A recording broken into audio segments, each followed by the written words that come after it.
Can ABA, with its roots in behavior modification, truly embrace the principles of neurodiversity?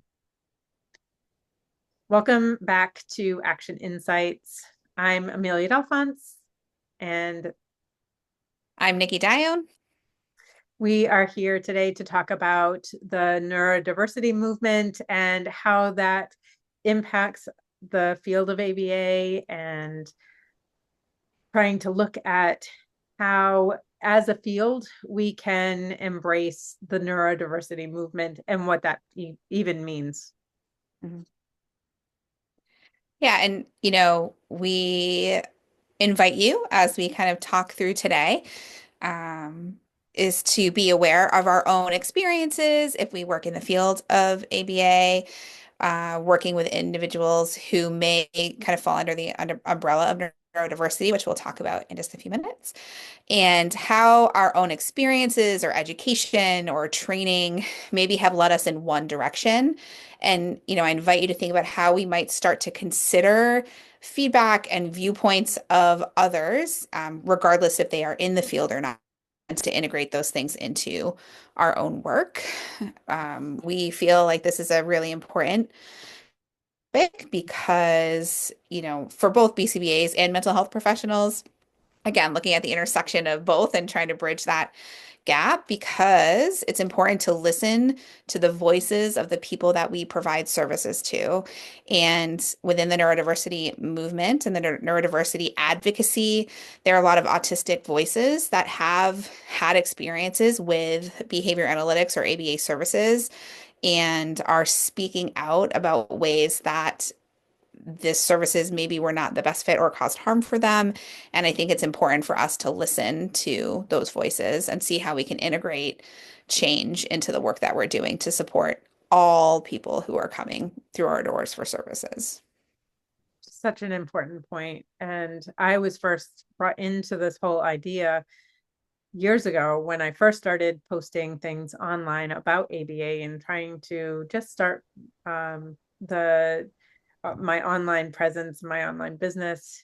And I created some posts, and I was getting some pretty nasty comments, especially on YouTube, that I was an abuser, or that I was hurting kids and that I needed to stop doing what I was doing. And I was shocked because I hadn't really been exposed to that before. Now I think there's a lot more talk and a lot more awareness about the impact of certain ABA practices on people who consider themselves to be neurodiverse. And I it hit me really hard because I have a background in early childhood education. I was a preschool teacher. I worked in daycare centers, and I just having somebody call me an abuser was, it hit me really, really hard. And I it was so important for me to kind of take a step back and not react, because I so much of me wanted to argue with them. I'm not, you don't know anything about me. ABA is great. Those are the thoughts that were going through my mind. But the more that I thought about it, I realized that that's not a very welcoming perspective, and it wouldn't be helpful at all. So I did invite them to have a conversation with me, and I was able to have multiple different conversations with several different neurodiverse adults who were able to kind of share their perspective and their experiences with ABA. And that was really, really helpful for me in understanding what it is about ABA that was considered harmful, and for them to also, they validated that not all ABA is harmful, that some ABA practices are harmful. And one of the biggest challenges is the history of ABA and how it's tied to certain beliefs. And that makes it so difficult because we can't separate ourselves from the history of our field. Yeah. Yeah, I think it's such a interesting point to kind of start with and to bring up is that kind of a few things. As people who go into a helping field, we go into that field to help, right? So, me as a therapist, my goal at the end of the day is to help people alleviate their suffering or alleviate the aversive experiences that they have or learn skills to function better in their life. Those are all helpful things. As a behavior analyst, I do a lot more supervision now than direct ABA work. But the goal is to continue to help people feel better and to learn skills and to have access to the environments that they want to. And whenever we're in a place where someone tells us that we are doing harm or that we're causing harm, it's such a hard thing to hear. And as humans, our natural reaction, if we don't have lived experience, right? So like I don't have lived experience as an autistic person. I am diagnosed with ADHD, so I am neurodiverse in that way. However, a lot of the feedback I get are from autistic individuals, and our natural inclination is to say, "Whoa, like you don't know me." And of course I'm not providing harm. And then what we do with that information, often a human, kind of behavior is to say, well, I'm going to discard this because I know I'm doing good work over here. And some of that integration is to hear what people are saying. And like you said, Amy, really inviting people to say, just tell me. I'm so interested in learning from you. I want to know if you're comfortable, what your experiences were like, so I don't continue to, engage in practices that might be harmful unintentionally to others. Um, and we do have history, right? And so out of history, when things don't go well, and this is kind of where neurodiversity movement, right? We use that word movement. Social justice starts to play like a really big piece in that. So the neurodiversity movement is a social justice movement that advocates for the acceptance and inclusion of people whose brains function differently than what we've considered. You hear the term neurotypical, or the typical kind of brain function. And so, autism, ADHD, sometimes learning disabilities, fall under this movement. And it's really looking at celebrating the strengths and perspectives that come from people with lived experience. And it's so important to hear their feedback, even if it's hard, even if we're, kind of hearing language that says that we're doing harm. And it makes me think, too, just not even from a patient client perspective, there have been a couple opportunities I've had to engage in professional communities where there are a lot of individuals who are autistic who also work in those communities. And the fact that I have BCBA, after my name, and that I practice in the field of behavior analytics is hard for some people. And I've asked not to join, like people have asked me not to join into certain groups or consultations because of the worry that other people would feel uncomfortable. And there have been some where I've had some dialogue of, I can live in a mental health world and, we'll kind of I understand and we problem solve it and I can join. And there have been other communities where I say, thank you so much for letting me know. I don't want to make anyone feel uncomfortable. And that's just not a community that I join right now. I have hope in the future that we can have more collaboration, but I also have to respect people's comfort levels as well. And given the fact that there are so much of the population that we serve are our autistics who are speaking out about their experiences. So as a field, we need to make sure that we're listening to those voices and that we're being respectful of that. And I think back to some of the practices that I had early on in my career, and I they're not things that I would necessarily choose to do again.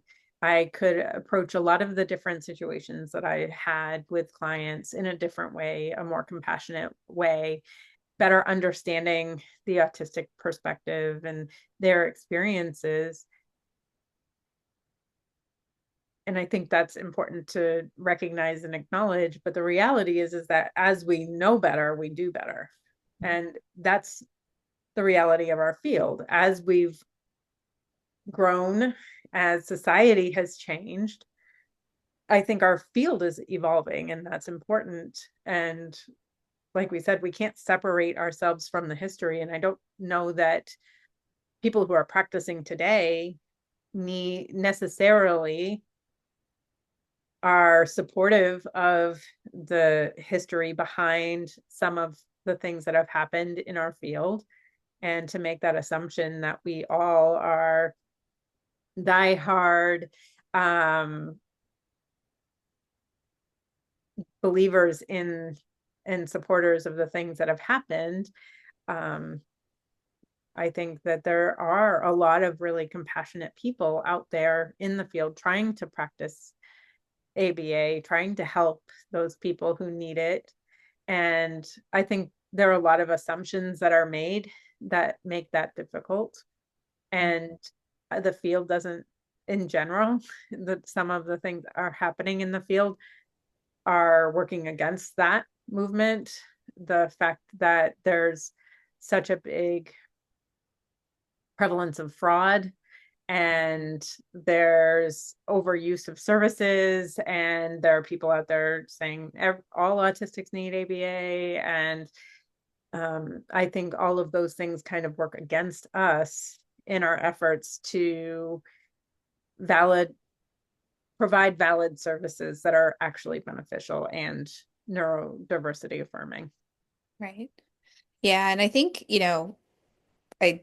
I'm appreciative of history in general, right? I actually live in a place of separating ourselves from history makes it so that we don't learn to do better sometimes. And the weight and burden of history is hard to manage. And I think, we'll talk about this in a later date, but when we start talking about insurance companies and payment and fraud and all of these things of like what drives the fields, and it does sometimes start to separate us out from how we can integrate the compassion and be more understanding around neurodiversity and neurodiversity affirming care and being aware of how we are structuring all of the things we're doing in regard to goals and behavior plans and interventions. And sometimes the language, even just in those don't always feel as supportive.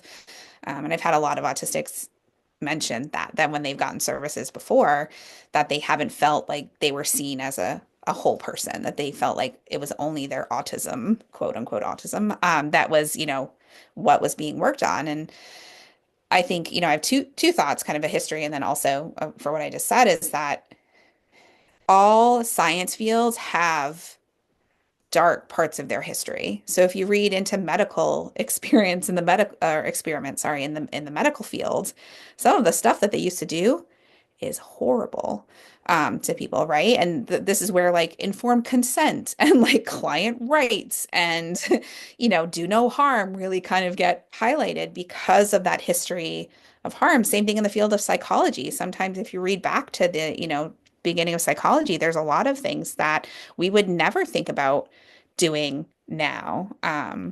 Because we've learned from our history, and comparatively ABA as a science and a field is still a pretty young science, right?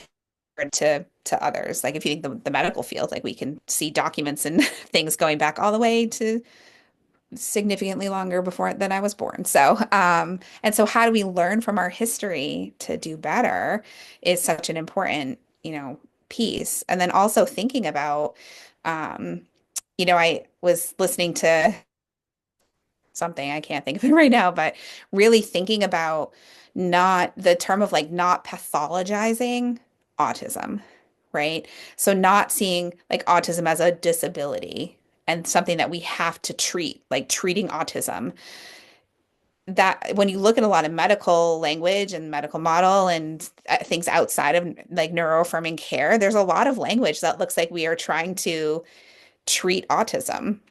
And the neurodiversity, movement and affirming care really looks at we're not separating autism from a person, right? And this is where some person first language versus identity first language really has come out in the neurodiversity movement. In the mental health field for years, people have pushed for person first language. So instead of saying a person like a schizophrenic person, or an anxious person. It's a person who's, struggles or is diagnosed with schizophrenia, a person who experiences anxiety. In the neurodiversity movement, there's a lot of conversation around an autistic person, right? I am autistic versus I am diagnosed with schizophrenia. So, like, really thinking about how we start to integrate that language even into how we are providing documentation and conversation around the services we're doing. And that those things start to depathologize, right, the treatment of of ABA with autistic individuals. Yeah, you've seen some of that, or I'm starting to see some of that in the research articles too. They're using that identity first language even in the research articles, which makes me happy that people are listening and responding to that.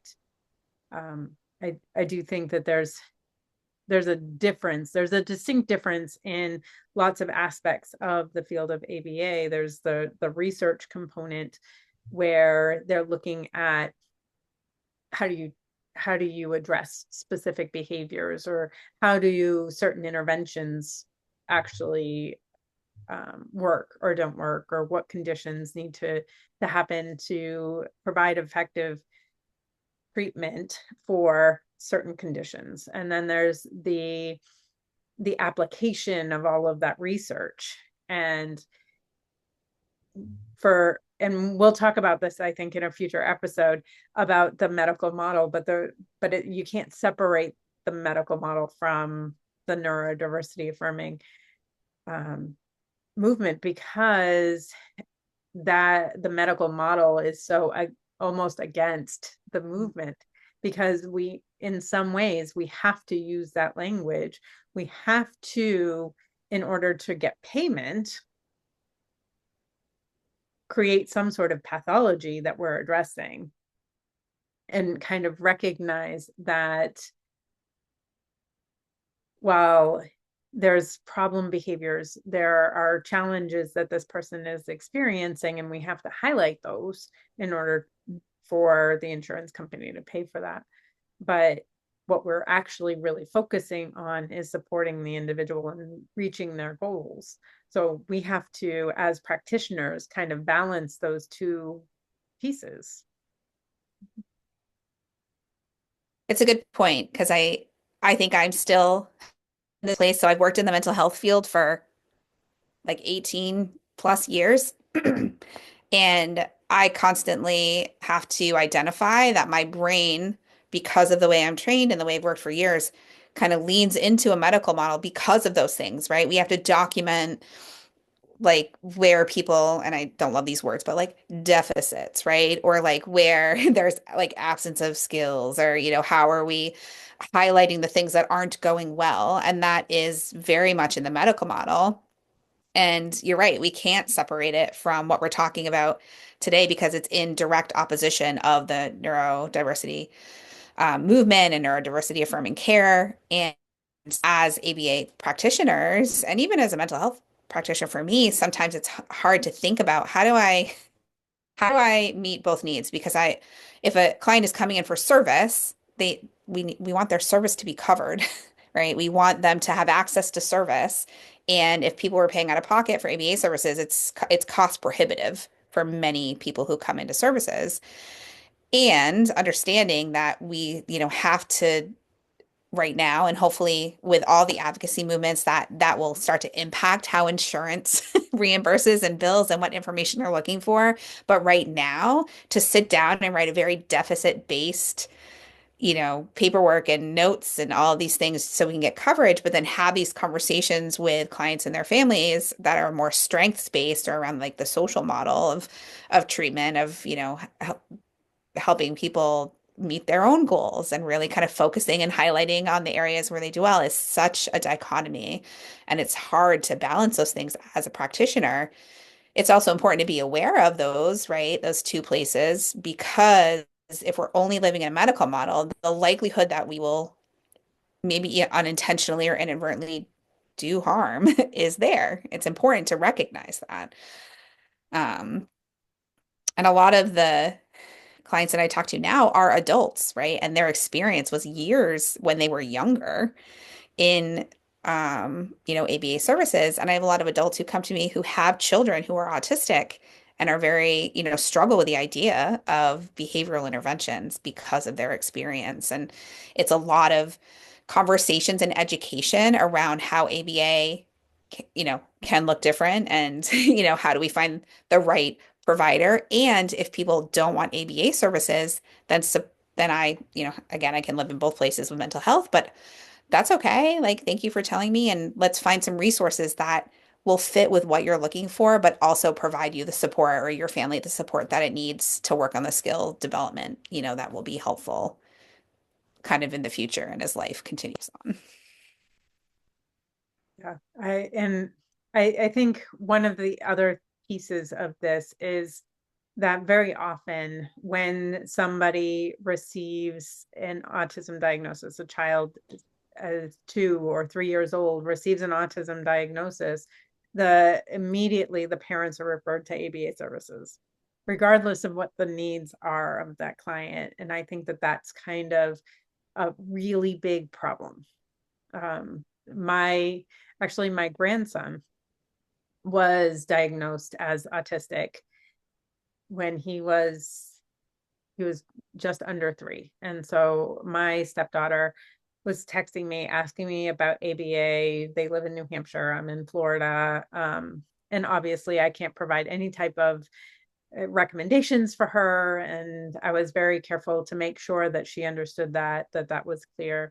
And I actually suggested that she not pursue ABA because he's been developing pretty steadily. He's making a lot of strong gains.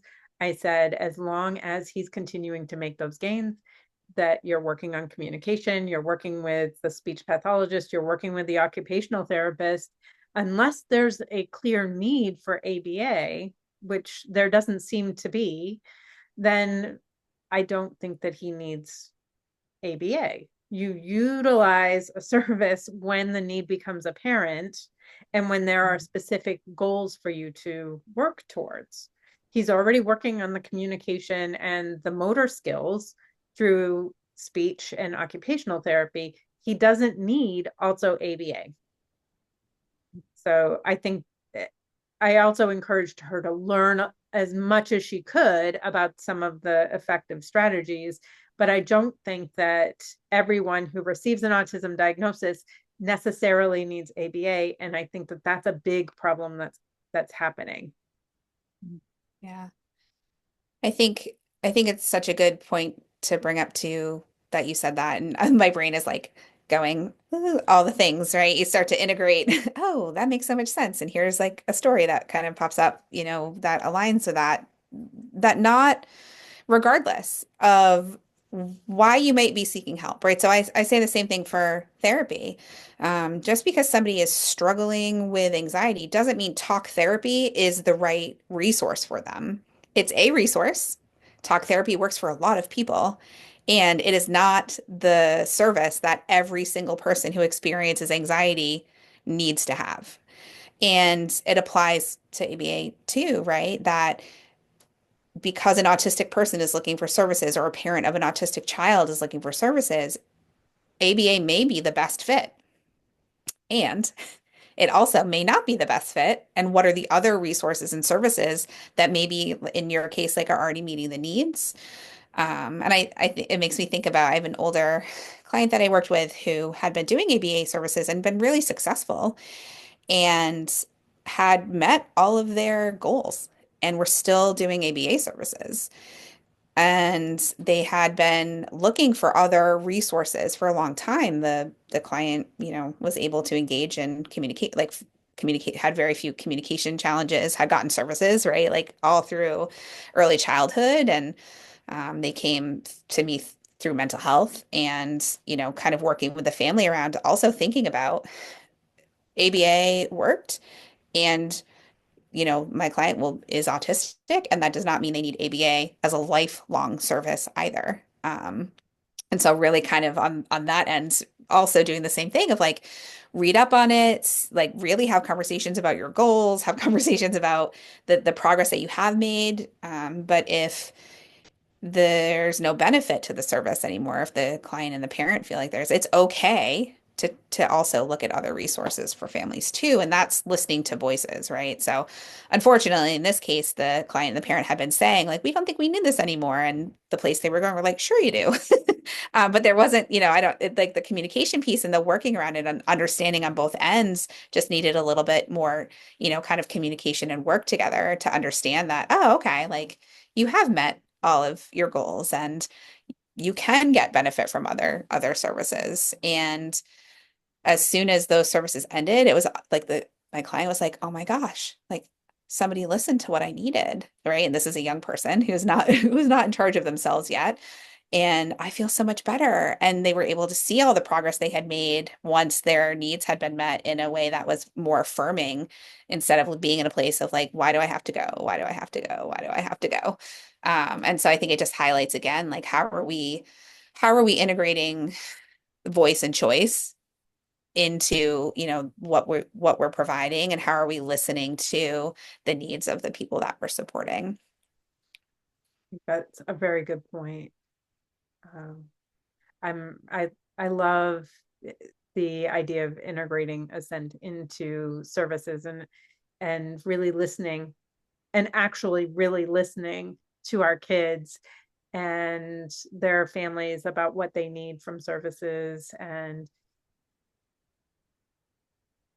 helping them have good experiences and things that experiences that actually affirm their or strengthens their belief in themselves and builds their self-confidence along with their skills.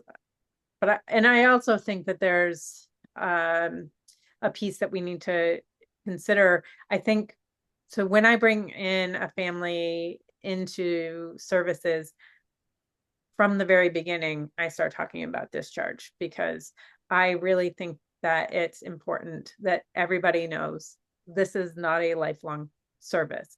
Unfortunately, that's not common practice during an initial assessment and I've always talked about it even during the first tour. So this is what services look like. We set some goals and we look for you meeting your goals, your child meeting their goals, and creating a situation where you are able to rely on some more natural types of supports. And then we look to discharge. And what that looks like, it might be, a year or 2 years, 3 years. It depends on the needs of the individual, really needs to be individualized. But I've worked with a lot of families who weren't brought in that way. And I had I had been working with a 6-year-old, and it was a couple of years later. And he, at 6, he was not speaking. He was having big dramatic behaviors. And I just remember during COVID being on telehealth with the poor RBT as this child destroyed the place. And he really, really struggled. But over 2 years, he made tons of progress. He was communicating, he was telling jokes, he was social. We in 6 months, in a 6-month period of time, we saw none of the target behaviors. I mean, a little bit of he's a child. So we were working on walks in the community. We'd be like, hey, it's time to go take a walk. And he'd be like, I don't feel like it. We'd be like, well, we're going to do it. And he'd be, okay, we'll go.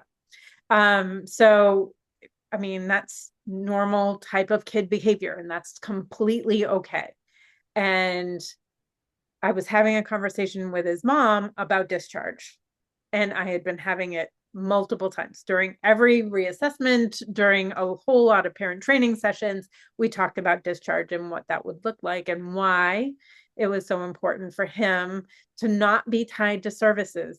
Because if he's coming to the center for services, he's not getting other experiences.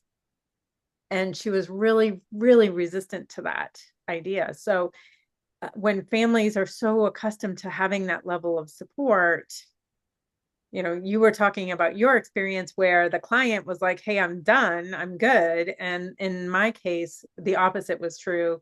The mom was like, no, I really need services. He doesn't. He's actually doing spectacularly well, I recommended that she get him involved in Boy Scouts, and he did amazing in Boy Scouts. And we were able to discharge, and he's done really well with the natural supports that are available to him. So I think that we need to be thinking about that as a field. Like, how do we offer the support? We listen and validate to our clients and families, but we also set limits around what the service is actually for. And it allows for us to stay, on track too, right? And really be providing what's necessary and what is wanted by the client or their parents. And I like how I always think of the word anchor a lot. So my clients like start to roll their eyes when I'm like, let's talk about anchoring. And so I don't know how to translate that into behavior words. You can help me on it. But so closing services feels final and scary if there isn't anything we're putting in place or anchoring in after, right? And so giving the opportunity to be like, let's do Boy Scouts, and that client doing like really well and being connected to peers and having the opportunity to be like, see, these are the natural opportunities or the natural, environments that we want your child to engage in, and look at all the things that they're doing independently. Right. Allows maybe sometimes the anchor for people to feel a little bit better with ending services. And, it's always this line that we're walking, I think, as providers of how are we, listening and gaining assent and really talking about what people need and what they want to do. And then also being able to like set those limits. But you're still providing affirming care because you're anchoring into something that allows the client to access the community that's important to them or to generalize their skills into natural environments, which we really want for people. And I think that, when we think about how the practical application of things, right? So we talk a lot about like, here's a movement, here's some information for you to know. But like, how do we start to pull that into our practice? And, you mentioned one where you start to talk about what treatment looks like when, we discharge at the beginning of services. I assume, knowing you, that within the context of that conversation, you're really highlighting the goals that, and the skills that will be developed and how we know things are going well. And we don't want ABA to be a forever service. I always ask too, and this is, a lot of my autistic clients at least, and this is just a population of people that I have direct contact with have identified as really helpful, especially when they've had poor experiences, is to have a conversation of, I always say, like, if you're comfortable, will you share with me the things that did not work for you in therapy or ABA services before? And is there anything that did work for you? Because I want to make sure that I'm not repeating things that weren't helpful and also providing opportunity to continue things that were helpful and successful for you. And just kind of giving that language, like adding those questions and that language to your first kind of meeting or your intake form or, whatever your agency or your practice might call it, allows immediately for you to start building relationship. And a lot of my clients have said, that question was really important because it let me know that we were going to talk about the things that weren't okay and that you weren't going to do them just because you're a BCBA or just because you're a licensed mental health clinician. Otherwise, they wouldn't come see me anymore, right? If I continue to do the things that they found traumatic or harmful or they just didn't connect with before, they're not going to keep returning to my services. And so, that's like kind of a prompting question or reflective question of, do I have clients who are just not coming back to service? And I wonder why. It could be many things, right? But if maybe one of them is, how did they feel in the services they were getting? Was it reflective of, poor experiences they've had in other places? And if so, how do I repair that? How do I, if the client does come back into services, how do I make sure that I'm offering those opportunities to talk about the things that may have, contributed to the difficulty coming to session, especially if it was from, past poor experiences. Yeah. And I mean, I do work with voluntarily work with some autistic adults, but mostly I'm working with children. And so my interactions tend to be more with the parents. And there's so much that's related to culture. Mhm. So in New Hampshire, schools and the community are very different than in Florida, for example. And so here, what I experience is more parents who don't understand neurodiversity than I did in New Hampshire.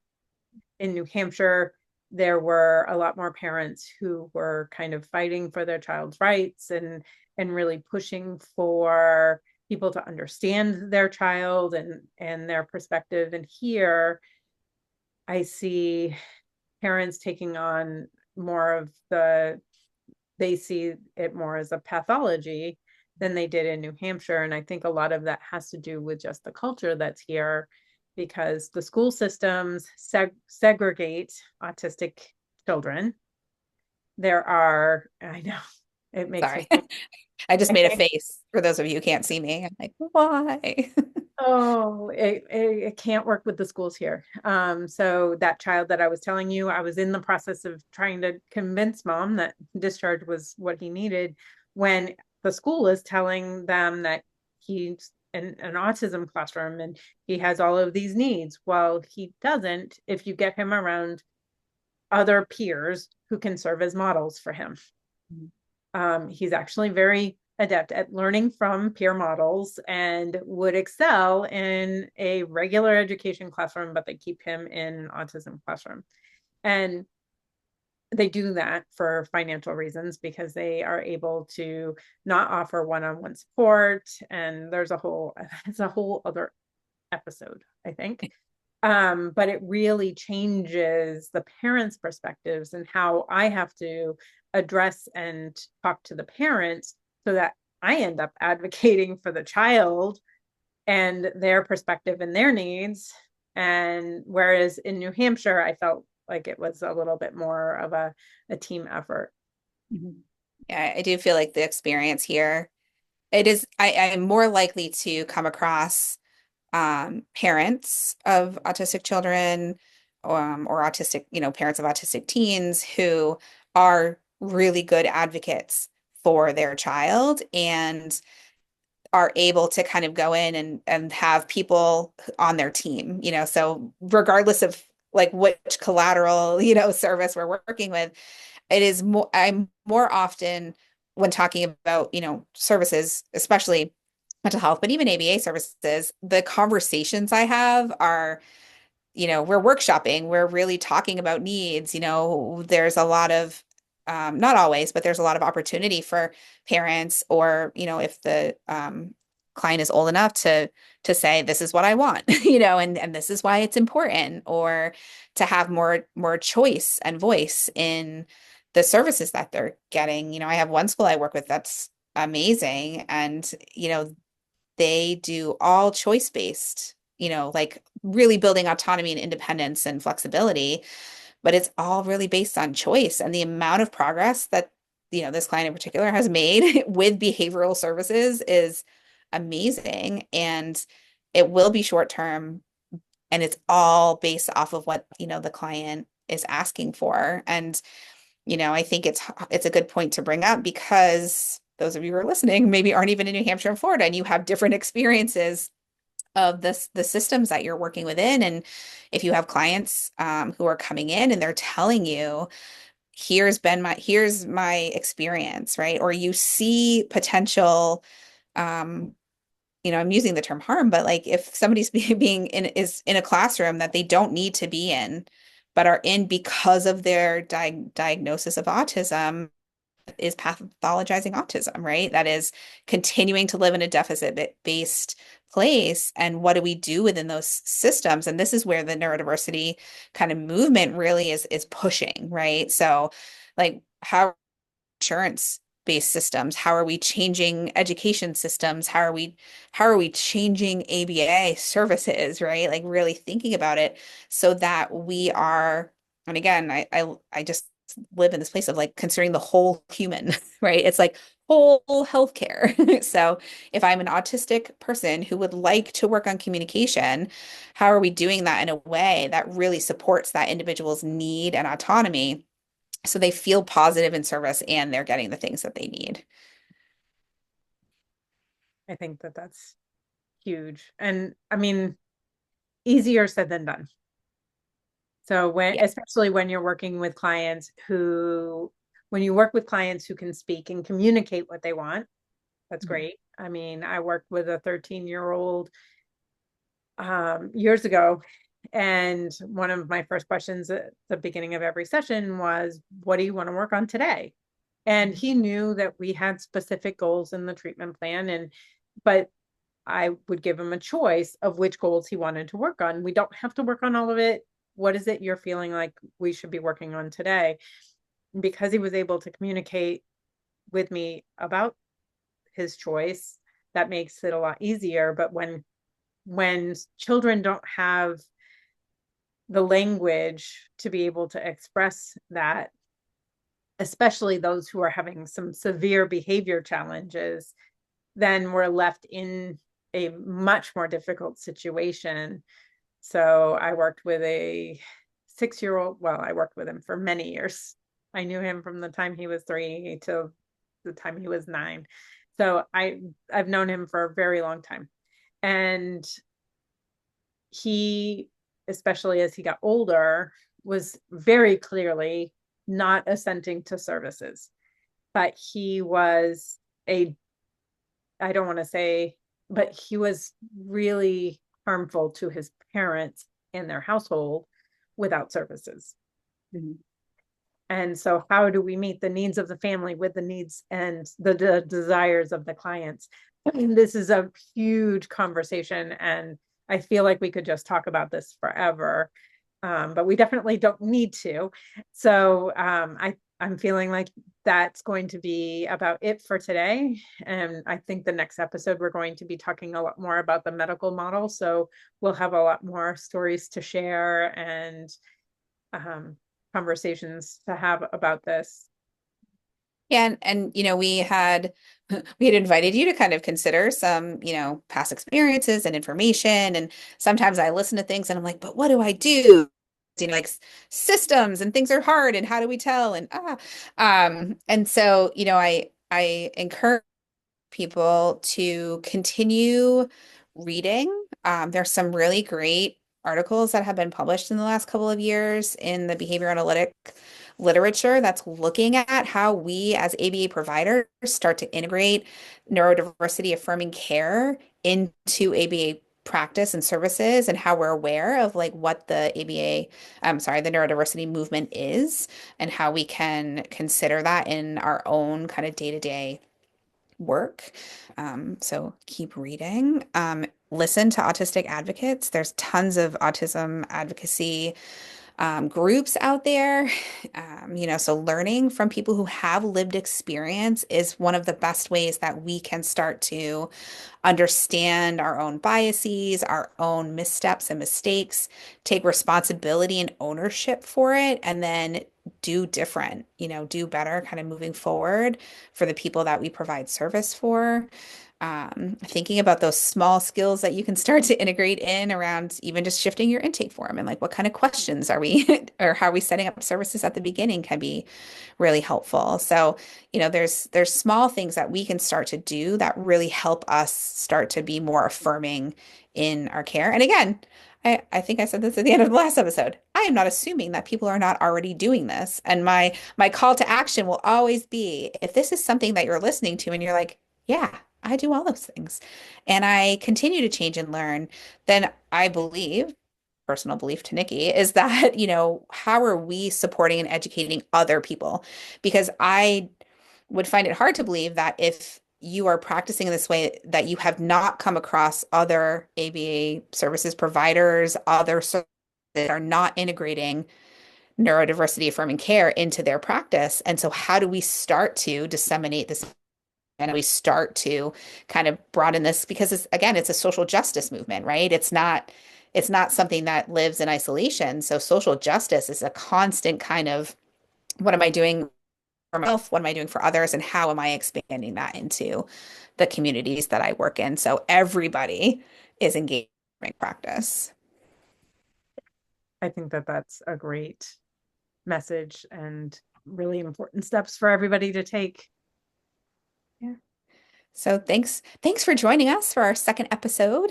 We would love for you to subscribe and leave reviews, share the episode with others. Amy and I always love conversation and feedback and dialogue. So, we'd love to hear from you.